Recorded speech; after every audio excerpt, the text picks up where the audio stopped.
Hey the YouTube, it's Gundude73 making another video, and today is not a knife talk, not a review, more just to pose a question, and that is, are we in a golden age for knives right now? And what do I mean by that is essentially, there's so many, and I think we are personally. I think right now we're in sort of a little golden age of knives. And what I mean by that is that, knives as in terms of design and materials and things like that are, being innovated at a really high rate, at least in my opinion. Whereas, just as an example, I'll put the tilt out here. You figure that retail, this went for from if you were to buy it or you had it on pre-order, this is only like a 230 to 260 in that range. And the materials you get and everything is insane for that price. But other things, even like S30V, some S30V. You guys remember good old S30V? When it came out, it was really expensive, not too many companies used it. And now it's, within a relatively short amount of time, it's sort of become ubiquitous, And they're already pushing the newer steels, And even just the value you can get. You don't have to spend a lot of money to get a quality knife. You can spend $45 and get a really strong lock with a good handle shape and everything. So you don't need to spend a lot of money. Or if you do want to spend a lot of money, you can get things that are really nice. So in my opinion, it's just, if you think about it, I think that we are sort of in this little golden age. Even look back maybe, 10 years ago, and a lot of the knives were barely starting to come out with G10. G10 was the material back then. And now, you can get knives that are dirt cheap with G10 on them,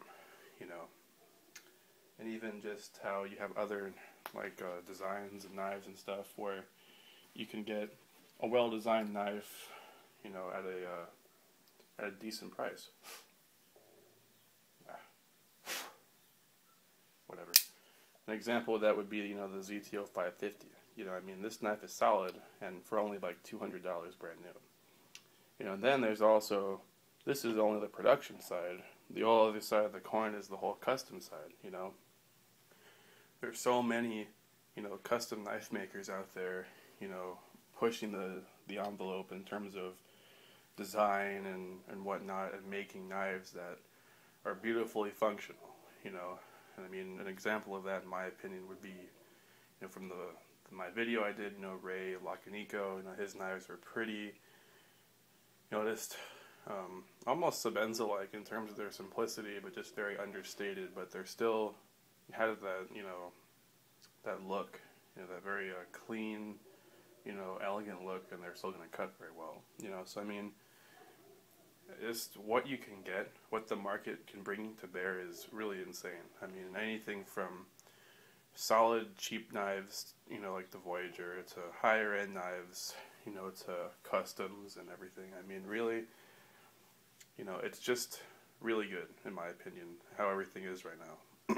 And will it get better? I hope so. Hope everything, if it keeps on the path that if it keeps on going up and up, it'll be, it'll be crazy in another 10, what will 10 years from now look like? Will titanium and a titanium frame lock with carbon fiber be ubiquitous? That'd be, oh yeah, the new $50 Taiwan Spyderco or whatever has, carbon fiber scale with a frame lock on a titanium made out of S90V, if that, what if those high-end materials get eventually straight up perfected and then priced down to the $50 price point? What would the $200 price point be?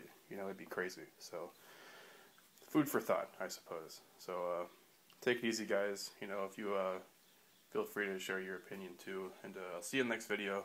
Bye.